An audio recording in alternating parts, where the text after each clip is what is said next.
പ്രിയപ്പെട്ട വിദ്യാർത്ഥികളെ നമസ്കാരം. 10ാം ക്ലാസ്സിലെ കേരള പാഠാവലിയിലെ ക്രിസ്തുമസ് പരീക്ഷയ്ക്ക് ചോദിക്കാൻ സാധ്യതയുള്ള പ്രധാനപ്പെട്ട ചില ചോദ്യങ്ങളാണ് ഇന്നത്തെ ക്ലാസ്സിൽ ചർച്ച ചെയ്യുന്നത്. കഴിഞ്ഞ ക്ലാസ്സിൽ 1 മാർക്കിൻ്റെ ചോദ്യങ്ങൾ നമ്മൾ ചർച്ച ചെയ്തിരുന്നു.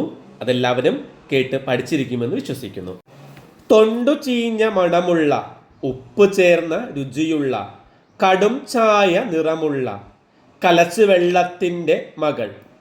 ആലപ്പുഴ വെള്ളം. ദേശത്തെക്കുറിച്ചുള്ള എന്തെല്ലാം സൂചനകൾ ഈ വരികൾ നൽകുന്നു? ആലപ്പുഴയിലെ വെള്ളം തൊണ്ടു ചീഞ്ഞ മണമുള്ള, ഉപ്പ് ചേർന്ന രുചിയുള്ള, കടും ചായ നിറമുള്ള കലങ്ങിയ ഒന്നാണ്. ആലപ്പുഴയിലെ വെള്ളം തൊണ്ടു ചീഞ്ഞ മണമുള്ളതും ഉപ്പ് ചേർന്ന രുചിയുള്ളതും കടും ചായ നിറമുള്ള കലങ്ങിയതുമായ ഒന്നാണ്. അത് കവിഞ്ഞിട്ടും കുറുകിയും കഴിച്ചിലാക്കുന്ന വെള്ളമാണ്. കൂടാതെ ചകിരിപ്പൊന്നൊളിയുള്ള, ഇരുമ്പിൻ്റെ ചുവയുള്ള, വിയർപ്പിൻ്റെ വെക്കയുള്ള ഒന്നായും ആലപ്പുഴ വെള്ളത്തെ അനിതാ തമ്പി വിശേഷിപ്പിക്കുന്നുണ്ട്. ചകിരിപ്പൊന്നൊളിയുള്ള, ഇരുമ്പിൻ്റെ ചുവയുള്ള, വിയർപ്പിൻ്റെ വെക്കയുള്ള ഒന്നായും ഈ വെള്ളത്തെ വിശേഷിപ്പിക്കുന്നു. രണ്ടാമത്തെ ചോദ്യം, വെള്ളത്തിന് തെളിയാതിരിക്കാൻ കഴിയില്ല എന്ന വാക്യത്തിലൂടെ നൂർ മുഹമ്മദ് നൽകുന്ന സന്ദേശം എന്താണ്? ആമ്പൽക്കുളത്തിലെ വെള്ളം കലങ്ങിയിരിക്കുന്നു എന്ന് പെൺകുട്ടി നൂർ മുഹമ്മദിനോട് പറഞ്ഞു. നൂർ മുഹമ്മദ് അപ്പോൾ കലങ്ങിയത് കുറെ കഴിഞ്ഞാൽ തെളിയില്ലേ എന്ന് ചോദിക്കുന്നു.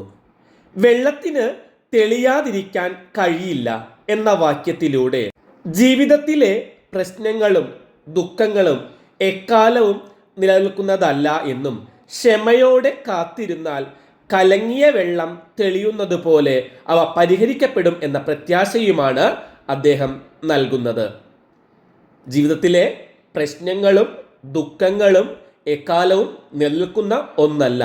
നമ്മൾ ക്ഷമയോടെ കാത്തിരിക്കുകയാണെങ്കിൽ അത് വെള്ളം തെളിയുന്നത് പോലെ പരിഹരിക്കപ്പെടും എന്ന പ്രത്യാശയാണ് നൂർ മുഹമ്മദ് പങ്കുവെക്കുന്നത്. മൂന്നാമത്തെ ചോദ്യം, സ്ഫടികം പോലെ പരിശുദ്ധമായ വെള്ളം ആ അരുവിയിൽ ഞാൻ കണ്ടതാണ്. ഇനി ചൊല്ലുമ്പോഴും അത് തെളിഞ്ഞിട്ടില്ലെങ്കിൽ തെളിയുന്നതുവരെ കരയിൽ കാത്തിരിക്കുക. വെള്ളത്തിന് തെളിയാതിരിക്കാനാവില്ല. ബുദ്ധൻ നൽകുന്ന ഈ ഉപദേശം സമകാലിക സമൂഹത്തിന് നൽകുന്ന സന്ദേശം എന്താണ്? നിങ്ങളുടെ അഭിപ്രായം സമർത്ഥിക്കുക. ബുദ്ധന്റെ കഥയിൽ ദാഹിച്ച ബുദ്ധന് വേണ്ടി വെള്ളമെടുക്കാൻ പോകുന്ന ശിഷ്യനായ ആനന്ദൻ കാളവണ്ടികൾ കടന്നു പോയതിനാൽ കലങ്ങി മറിഞ്ഞ അരുവി കാണുന്നു. ആ വെള്ളം കുടിക്കാൻ കൊള്ളില്ലാത്തതിനാൽ അയാൾ നിരാശയോടെ ബുദ്ധന്റെ അടുത്തേക്ക് എത്തുന്നു. എന്നാൽ ബുദ്ധൻ അവനെ വീണ്ടും വെള്ളത്തിനായി പറഞ്ഞു വിടുകയാണ്. അദ്ദേഹം പറയുന്നത് കാത്തിരിക്കുക എന്നാണ്. ആനന്ദൻ ക്ഷമയോടെ കാത്തിരിക്കുന്നു. കലങ്ങിയ വെള്ളത്തിലെ ചെളിയും മറ്റു മാലിന്യങ്ങളും അടിഞ്ഞുകൂടി വെള്ളം ക്രമേണ തെളിഞ്ഞു വരുന്നു. ഈ അനുഭവം ആനന്ദന്റെ മനസ്സിനെയും തെളിയിക്കുന്നു. അവൻ്റെ ദേഷ്യവും സങ്കടവും ഇഷ്ടക്കേടുകളും ഇല്ലാതെയാകുന്നു. ഈ കഥയിലൂടെ വ്യക്തമാകുന്ന പ്രധാന തത്വം ഇതാണ്: ജീവിതത്തിൽ വലിയ പ്രശ്നങ്ങളും ദുഃഖങ്ങളും ഉണ്ടായേക്കാം, എന്നാൽ അവ ശാശ്വതമല്ല. ക്ഷമയോടെ കാത്തിരുന്നാൽ സാഹചര്യങ്ങൾ അനുകൂലമാകുമ്പോൾ പ്രശ്നങ്ങൾക്ക് പരിഹാരം ഉണ്ടാകും. ബാഹ്യമായ പ്രശ്നങ്ങൾ പരിഹരിക്കപ്പെടുമ്പോൾ അത് നമ്മുടെ മനസ്സിനെയും ശുദ്ധീകരിക്കുകയും ശാന്തമാക്കുകയും ചെയ്യും. നാലാമത്തെ ചോദ്യം, പൊൻതൂലിക വിറ്റു കിടിലൻ ഫോണൊന്നു വാങ്ങിച്ചു ഞാൻ. പൊൻതൂലികയും കിടിലൻ ഫോണും എന്തിൻ്റെയെല്ലാം പ്രതീകമാണ്? കവിതാ രചനയെയും ആഴത്തിലുള്ള ചിന്തകളെയും സൂചിപ്പിക്കുന്ന ഒന്നാണ് പൊൻതൂലിക. കവിതാ രചനയെയും ആഴത്തിലുള്ള ചിന്തകളെയുമാണ് പൊൻതൂലിക സൂചിപ്പിക്കുന്നത്. നൂതന സാങ്കേതിക വിദ്യകൾ ഉപയോഗിച്ചുള്ള ഉപരിപ്ലവമായ കാഴ്ചപ്പാടുകളെയാണ് കിടിലൻ ഫോൺ എന്നതുകൊണ്ട് അർത്ഥമാക്കുന്നത്. നൂതന സാങ്കേതിക വിദ്യ ഉപയോഗിച്ചുള്ള ഉപരിപ്ലവമായ കാഴ്ചപ്പാടുകളെയാണ് കിടിലൻ ഫോൺ കൊണ്ട് ഉദ്ദേശിക്കുന്നത്. അടുത്ത ചോദ്യം, തട്ടകം എന്ന നോവലിൻ്റെ സവിശേഷതകൾ എന്തെല്ലാമാണ്? കോവിലൻ എന്ന തൂലികാനാമത്തിൽ അറിയപ്പെടുന്ന വി അയ്യപ്പൻ രചിച്ച നോവലാണ് തട്ടകം. ഇതൊരു ആത്മകഥാപരമായ നോവലാണ്. സ്വന്തം നാടായ കണ്ടാണിശ്ശേരി ഗ്രാമത്തിലെ തലമുറകളുടെ ചരിത്രമാണ് ഈ നോവലിൽ പറയുന്നത്. ആകെ 6 അധ്യായങ്ങളുണ്ട്. 6 അധ്യായമാണ് ഈ നോവലിന് ഉള്ളത്. അതിവിശാലമായ ഭൂപ്രദേശത്തെ നിരവധി കുടുംബങ്ങളുടെ കഥയാണ് ഈ നോവലിൽ പറയുന്നത്. ജന്മിത്ത സമ്പ്രദായം നിലനിന്നിരുന്ന കാലഘട്ടത്തിലെ സാമൂഹ്യ ജീവിതം ഈ നോവലിൽ കാണാം. ഉണ്ണീരി മുത്തപ്പൻ ആണ് മുഖ്യ കഥാപാത്രം. ഗോത്ര സമ്പ്രദായങ്ങൾ ഈ നോവലിൽ ഉൾച്ചേർന്നിരിക്കുന്നു. കാർഷിക ഗ്രാമീണ ജീവിത ചൈതന്യം വർഷിക്കുന്ന നോവലാണ് തട്ടകം. അടുത്ത ചോദ്യം, പൂത്തുലഞ്ഞു നിൽക്കുന്ന പറങ്കിമാവിൻ തോപ്പുകൾ. പൂഴിമണൽ നിറഞ്ഞ വഴിയോരങ്ങളിൽ കായ്ച്ചു നിൽക്കുന്ന മുരിങ്ങാ മരങ്ങൾ. പച്ച കുണുക്കിട്ട് കാറ്റിലാടി ഉലയുന്ന പുന്നമര സുന്ദരികൾ. മുരിങ്ങാമരത്തോപ്പുകൾ എന്ന പാഠത്തിലേതാണ് ഈ വാക്യങ്ങൾ. ഇത്തരം വാക്യങ്ങൾ കഥാസന്ദർഭത്തെ ആകർഷകമാക്കുന്നതെങ്ങനെ? നൽകിയ സൂചനകളും കഥയിലെ സന്ദർഭങ്ങളും വിശകലനം ചെയ്ത് കുറിപ്പ് തയ്യാറാക്കുക. ഉണ്ണികൃഷ്ണൻ പുതൂരിൻ്റെ മുരിങ്ങാമരത്തോപ്പ് എന്ന ചെറുകഥയിൽ നരേന്ദ്രൻ എന്ന ഒരു നേപ്പാൾ യുവാവ് തൻ്റെ അച്ഛനെ തേടിയുള്ള യാത്രയിലാണ്. നേപ്പാളിൽ നിന്നും ഇന്ത്യയിൽ എവിടെയോ ജീവിക്കുന്ന തൻ്റെ പിതാവിനെ കണ്ടുപിടിക്കണം. സരളവും കാവ്യാത്മകവുമായ ഒരു ഭാഷയാണ് ഈ ചെറുകഥയിൽ കാണുന്നത്. പൂത്തുലഞ്ഞു നിൽക്കുന്ന പറങ്കിമാവിൻ തോപ്പുകൾ. പൂഴിമണൽ നിറഞ്ഞ വഴിയോരങ്ങളിൽ കായ്ച്ചു നിൽക്കുന്ന മുരിങ്ങാമരങ്ങൾ. പച്ച കുണുക്കിട്ട് കാറ്റിലാടി ഉലയുന്ന പുന്നമര സുന്ദരികൾ. ഇതെല്ലാം തന്നെ കഥാപാത്രങ്ങൾക്ക് ദൃശ്യചാരുത നൽകുന്നുണ്ട്. കഥാപാത്രങ്ങളുടെ മാനസിക വ്യാപാരങ്ങളെയും പ്രകൃതിയുടെ ഭാവങ്ങളെയും ഒരുപോലെ ഒപ്പിയെടുക്കാൻ പര്യാപ്തമായ പദസമ്പത്തും ശൈലിയുമാണ് ഈ കഥയിൽ കഥാകൃത്ത് ഉപയോഗിച്ചിരിക്കുന്നത്.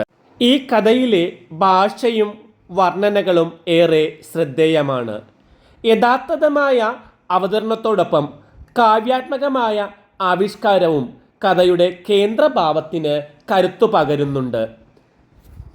ആഖ്യാനത്തിനും പ്രമേയത്തിനും അനുയോജ്യമായ ഭാഷയാണ് ഈ കഥയിൽ ഉപയോഗിച്ചിരിക്കുന്നത്. ഇത് കഥയെ മനോഹരമാക്കുന്നുണ്ട്.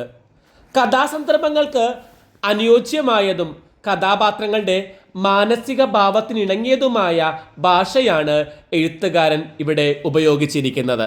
അടുത്ത ചോദ്യം, കുറേ നേരത്തേക്ക് ഒന്നും പറയാൻ കഴിയാതെ ഞാൻ സ്തംഭിച്ചു നിന്നു. മണ്ണും മനുഷ്യനും. എഴുത്തുകാരനെ ഇത്തരമൊരു മാനസികാവസ്ഥയിലേക്ക് നയിച്ച സന്ദർഭം ഏതാണ്? എഴുത്തുകാരൻ്റെ അയൽപ്പക്കക്കാരൻ വലിയൊരു ബംഗ്ലാവ് പണിയുന്നതിന് വേണ്ടി എല്ലാ മരങ്ങളും മുറിച്ചു മാറ്റിയപ്പോഴും കാർ ഷെഡിൻ്റെ അരികിൽ ഒരു കൂറ്റൻ പൊൻചെമ്പകമരം ബംഗ്ലാവിൻ്റെ ഉടമ നിലനിർത്തിയിരുന്നു. വളരെ മതിപ്പിക്കുന്ന ഗന്ധമുള്ള പൂക്കളായിരുന്നു ആ ചെമ്പകത്തിൽ ഉണ്ടായിരുന്നത്. ആ ചെമ്പകത്തെ നോക്കി എഴുത്തുകാരൻ നിൽക്കുമായിരുന്നു. ഒരു ദിവസം അതിൻ്റെ ഉടമസ്ഥൻ അതിൻ്റെ ഒരു ശിഖരമൊഴികെ ബാക്കിയെല്ലാം മുറിച്ചു മാറ്റുന്നു. ഇത് കണ്ടാണ് എഴുത്തുകാരൻ സ്തംഭിച്ചു നിന്നത്. അടുത്ത ചോദ്യം, ആദിയെ ചുറ്റിക്കിടക്കുകയാണ് പച്ചവള. ആദി എന്ന പ്രദേശത്തിൻ്റെ സവിശേഷതകൾ വ്യക്തമാക്കാൻ ഈ വാക്യത്തിന് സാധിക്കുന്നുണ്ടോ? ആദി എന്ന നോവലിൽ പരാമർശിച്ചിട്ടുള്ള ഒരു പ്രദേശമാണ് ആദി. ആദി ഒരു ജലപ്രദേശമാണ്. ആദി ജലത്തിൻ്റെ നാടാണ്. നാടിഞരമ്പുകൾ പോലെ തലങ്ങും വിലങ്ങും തോടുകളും തണ്ണീർത്തടങ്ങളും വെള്ളത്തിൽ മുങ്ങി നിൽക്കുന്ന കാടുകളും പൊങ്ങിക്കിടക്കുന്ന കരയുമുള്ള 3 കൊച്ചു തുരുത്തുകളാണ് ആദി എന്നത്. ഇവിടെ എപ്പോഴും തണലും തണുപ്പുമാണുള്ളത്. പുറം ലോകത്തു നിന്ന് ഒറ്റപ്പെട്ട് കിടക്കുന്ന ആദിയെ ചുറ്റി കണ്ടലുകളുടെ പച്ച വളയുണ്ട്. ആദിക്ക് ചുറ്റും കായലാണ്. അതിനപ്പുറം തിരക്കേറിയ മഹാനഗരമാണ്. പച്ച വള പോലെ തോന്നിക്കുന്ന കണ്ടൽക്കാടുകളെക്കുറിച്ചുള്ള ഈ പരാമർശം ആദി എന്ന പ്രദേശത്തിൻ്റെ സവിശേഷതകൾ വ്യക്തമാക്കാൻ തീർത്തും ഉപകരിക്കുന്നതാണ്. അടുത്ത ചോദ്യം നോക്കാം. ഇപ്പോൾ ഞാൻ അനേകരാണ്. ഈ മലങ്കര 7 വൻകരയാണ്. കാവ്യഭാഗത്ത് തെളിയുന്ന സാമൂഹ്യ വിമർശനം എന്താണ്? മലങ്കര എന്ന ചെറിയ ഗ്രാമം, അതിൻ്റെ ദൃശ്യം ഒരു മൊബൈൽ ഫോണിൽ വഴി പങ്കുവെക്കപ്പെടുമ്പോൾ ഭൂഖണ്ഡങ്ങളുടെ അതിരുകൾ ഭേദിച്ച് ലോകമെമ്പാടുമുള്ള കാഴ്ചയായി അത് മാറുന്നു. ഒരു മൊബൈൽ ഫോണിൽ മലങ്കര എന്ന ചെറിയ ഗ്രാമത്തിൻ്റെ ഫോട്ടോ എടുത്ത് അത് പങ്കുവെച്ചപ്പോൾ അത് ഭൂഖണ്ഡങ്ങളുടെ അതിരുകൾ ഭേദിച്ച് ലോകമെമ്പാടുമുള്ള ഒരു കാഴ്ചയായി മാറുകയാണ്. ഒരു പ്രാദേശികമായ അനുഭവം ലോകോത്തരമായ ശ്രദ്ധ നേടുന്നു. ജിദ്ദയിലോ ഷാർജയിലോ ന്യൂയോർക്കിലോ ലണ്ടനിലോ ഉള്ളവർക്ക് പോലും ആ അനുഭവം ഒരു നിമിഷത്തേക്ക് സ്വന്തമാവുകയാണ്. ആധുനിക സാങ്കേതിക വിദ്യ ഉപയോഗിച്ച് നവീന മാധ്യമങ്ങൾ എങ്ങനെയാണ് ദേശകാലങ്ങളുടെ അതിർവരമ്പുകൾ ഇല്ലാതെയാക്കുന്നതെന്നും ഒരു വ്യക്തിയുടെ അനുഭവത്തെ ആഗോളതലത്തിൽ എത്തിക്കാൻ സഹായിക്കുമെന്നും ഈ വരികൾ വ്യക്തമാക്കുന്നുണ്ട്. മലങ്കരയിലെ കാഴ്ച നൽകുന്ന സന്തോഷവും സങ്കടവും പലരിലും അവരവരുടെ നാടിനെക്കുറിച്ചുള്ള ഓർമ്മകളും ചിന്തകളും ഉണർത്തുന്നുണ്ട്. അങ്ങനെ കവി അനേകരായി മാറുന്നു. മലങ്കര 7 വൻകരകളായി മാറുന്നു. പ്രകൃതിയെ സംരക്ഷിക്കുന്നതിനോ പ്രകൃതിയുടെ സൗന്ദര്യം കാത്തുസൂക്ഷിക്കുന്നതിനോ വേണ്ടതൊന്നും ചെയ്യാതെ ലൈക്കും ഷെയറും കിട്ടുന്നതിനുള്ള ഒന്നു മാത്രമായി പ്രകൃതിയെ കാണുന്ന മനോഭാവത്തെയാണ് കവി ഇവിടെ വിമർശിക്കുന്നത്. പ്രകൃതിയോട് ആത്മബന്ധം പുലർത്തുകയോ അവശേഷിക്കുന്ന പച്ചപ്പ് നിലനിർത്താൻ ചെറുവിരലനക്കുകയോ ചെയ്യാത്ത പരിസ്ഥിതി സ്നേഹി എന്ന് ഭാവിക്കുന്നവരെ പരിഹസിക്കുക കൂടി കവി ചെയ്യുന്നുണ്ട്. അടുത്ത ചോദ്യം. ജലമെന്നോ വെള്ളമെന്നോ തിരിയാതെ തിരയുന്നു, തൊണ്ട ദാഹിക്കുന്നു. ആലപ്പുഴ വെള്ളം എന്ന കവിതയിലേതാണ് ഈ വരികൾ. കവിയുടെ മാനസികാവസ്ഥ ഈ വരികളിൽ അവതരിപ്പിച്ചിരിക്കുന്നതെങ്ങനെ?